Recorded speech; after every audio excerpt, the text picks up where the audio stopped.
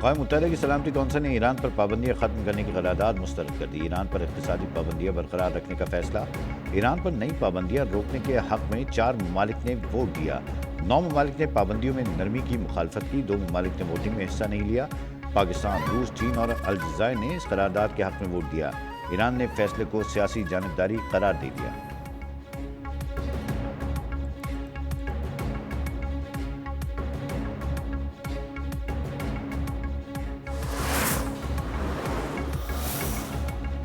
ایران کے nuclear programme کا معاملہ پرامن طریقے سے حل کیا جائے۔ پاکستانی مندوب عاصم افتخار کا اقوام متحدہ کی سلامتی کونسل کے اجلاس سے خطاب۔ کہا پابندیاں معاملات میں مزید بگاڑ پیدا کر سکتی ہیں، ڈائیلاگ اور سفارتکاری کو مزید وقت دینا چاہیے۔ فریقین کو حقائق پر مبنی اور مثبت اپروچ کی ضرورت ہے۔ ایسی کارروائی کی حمایت نہیں کریں گے جس سے خطے میں عدم استحکام پیدا ہو۔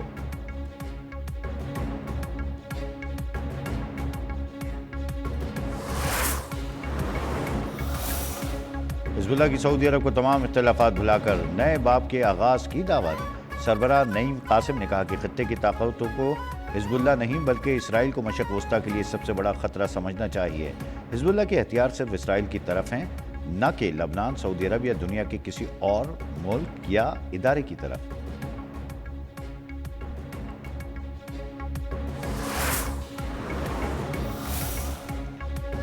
ضلع خیبر میں دہشت گردانہ کارروائی کا منصوبہ ناکام۔ سی ٹی ڈی کی کارروائی میں 3 دہشت گرد ہلاک، اسلحہ برآمد۔ ترجمان کے مطابق فرار دہشت گردوں کی گرفتاری کے لیے علاقے میں سرچ آپریشن جاری ہے۔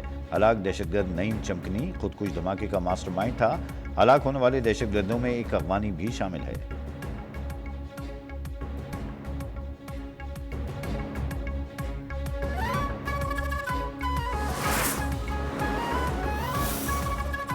اقوام متحدہ کی جنرل اسمبلی میں فلسطین کی شمولیت سے متعلق اہم قرارداد منظور۔ قرارداد کے حق میں 145 ووٹ، مخالفت میں 5 ووٹ آئے۔ 6 رکن ممالک نے رائے شماری میں حصہ نہیں لیا۔ قرارداد میں فلسطین کی اقوام متحدہ کی سرگرمیوں میں بامعنی شرکت کے لیے طریقہ کار وضع کیا گیا ہے۔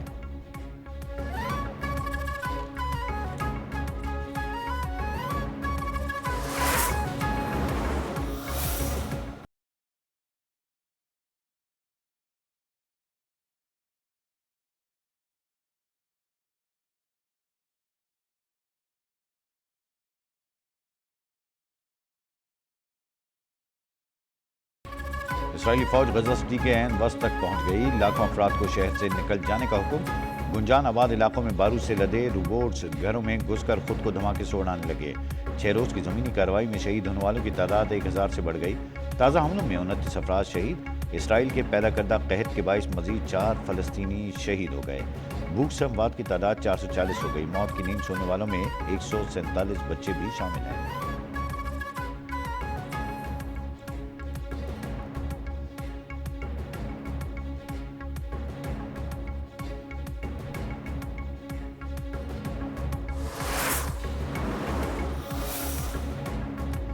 کرتارپور گردوارہ میں بابا گرو نانک کی 486ویں جوتی جوت کی تقریبات جاری۔ دربار صاحب میں دعائیہ الفاظ کے ساتھ تقریبات کا آغاز ہوا۔ تقریبات 3 دن تک جاری رہیں گی۔ اختتامی دعا 22 ستمبر کو ہوگی۔ جوتی جوت تقریبات میں پاکستان سمیت دنیا بھر سے سکھ یاتریوں کی آمد کا سلسلہ جاری۔ بھارت کی جانب سے واگا بارڈر راہداری سے سکھ یاتریوں کو آنے کی اجازت نہیں ملی۔ دربار انتظامیہ کے مطابق میڈیکل، پانی، بجلی، لنگر، رہائش اور ٹرانسپورٹ کے خصوصی انتظامات کیے گئے ہیں۔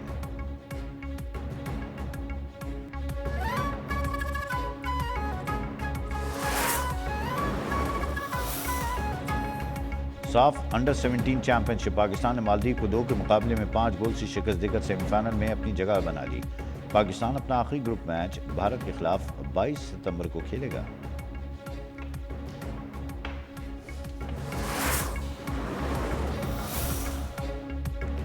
اور آخر میں جانیے کہ ایشیا کپ میں بھارت نے عمان کو 21 رن سے شکست دے دی۔ 189 رنز کے ہدف کے تعاقب میں عمان کی ٹیم 167 رن بنا سکی۔ میگا ایونٹ میں اتوار کو روایتی حریف پاکستان اور بھارت ایک مرتبہ پھر آمنے سامنے ہوں گے۔